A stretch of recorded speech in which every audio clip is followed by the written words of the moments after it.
It's getting close to Christmas, so let's make a gingerbread loaf.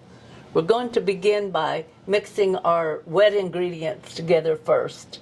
I have here 1/2 cup of softened butter,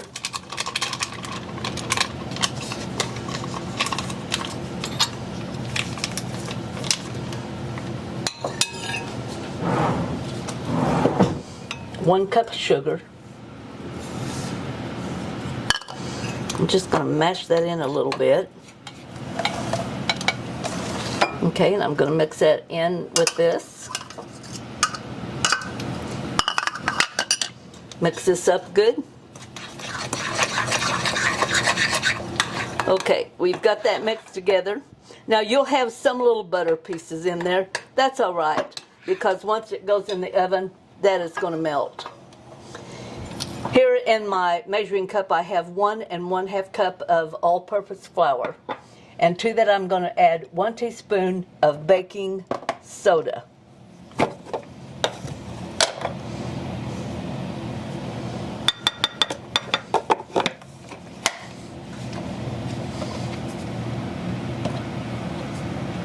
And 1 teaspoon of salt.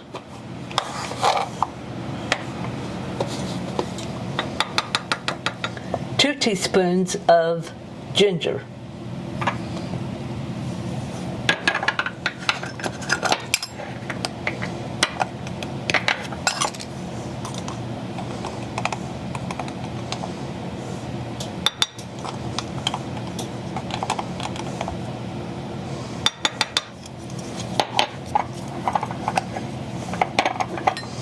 I always put the lid back on, otherwise we're looking at me making a mess. That's how Michael makes most of his messes. And 2 teaspoons of cinnamon. I really like cinnamon. It smells great when it's cooking. And we're going to put 1 teaspoon of cloves.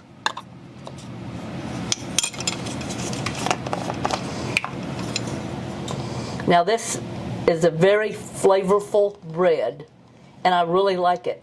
And I tell you, to have a piece of that for breakfast with a little fresh butter on it, oh my goodness. Okay, the 1 teaspoon of cloves and 1/2 teaspoon of nutmeg. Does this not sound like Christmas? I tell you, all of these flavors, you hear, you begin to, I'm just going to put the rest of that in there. That's probably about empty. Okay, and I'm going to mix that up just a little bit.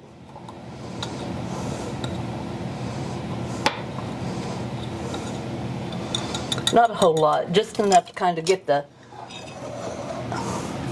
all of your nutmeg and stuff down in the flour. Just dump that whole thing in with your butter, sugar, and egg mixture. Stir that in good. All right, it doesn't take long to mix that up with your spoon at all.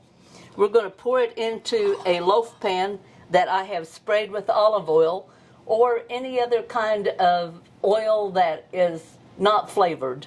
You kind of need to stay away from your seed oil if you can, because it can give it kind of a musty taste. And one other thing I've noticed with it, it wants to seep into your dough, and it'll make the bottom of your bread kind of doughy. I don't like that. So I go for olive oil.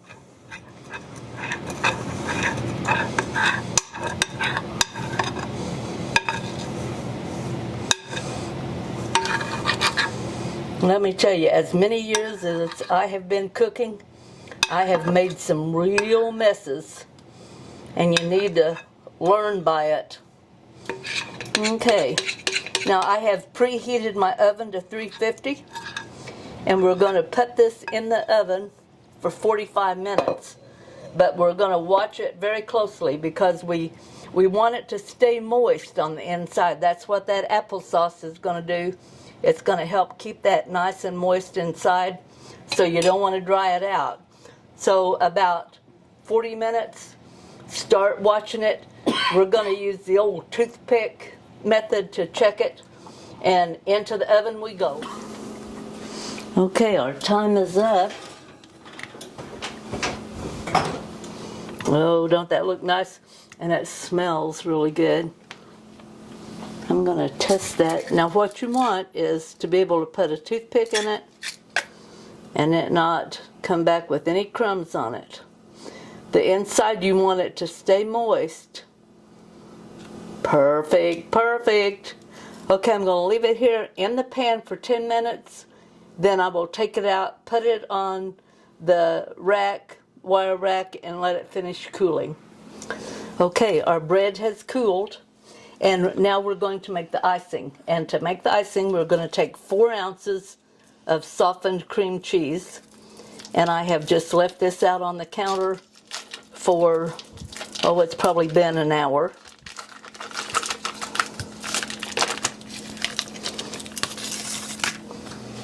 And to that, I'm going to add 1 teaspoon of zest of orange, 1 teaspoon of vanilla,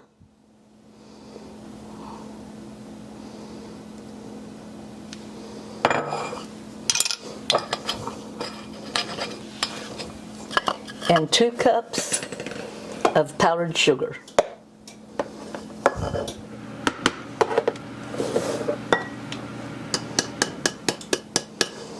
And then I am just going to take a fork and I'm going to work that all in together, and this will take just a little while. Okay, we have that all mixed up. Now that's a pretty nice smooth cream to add on top. The only thing is I like mine just a little bit smoother, a little bit thinner. And so I'm going to add, about a tablespoon of whipping cream. Just stir that in. Doesn't take very much, just that tablespoon, because what this does is it makes it just a little bit easier to spread. Now I have seen this recipe where that they used like a tablespoonful of butter, softened butter, to go with that cream cheese. So you can vary it just a little bit, and you know that we as cooks, we change things just a little bit to match what we like and how we prepare things. See, that's a lot better to me. I like that. Okay. I'm going to take it over here, and I'm just going to pour it on top of my bread. Start in the middle.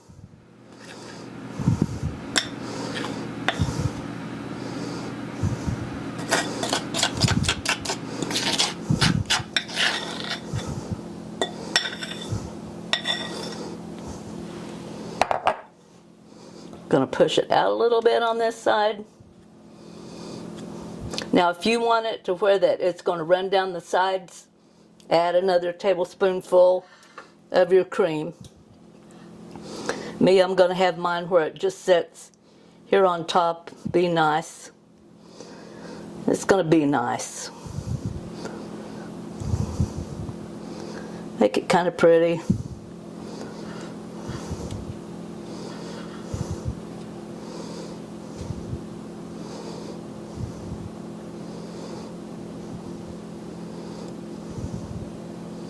Okay, and there we have it. A gingerbread loaf with an orange top. Give this one a try, because I know you're going to like this one.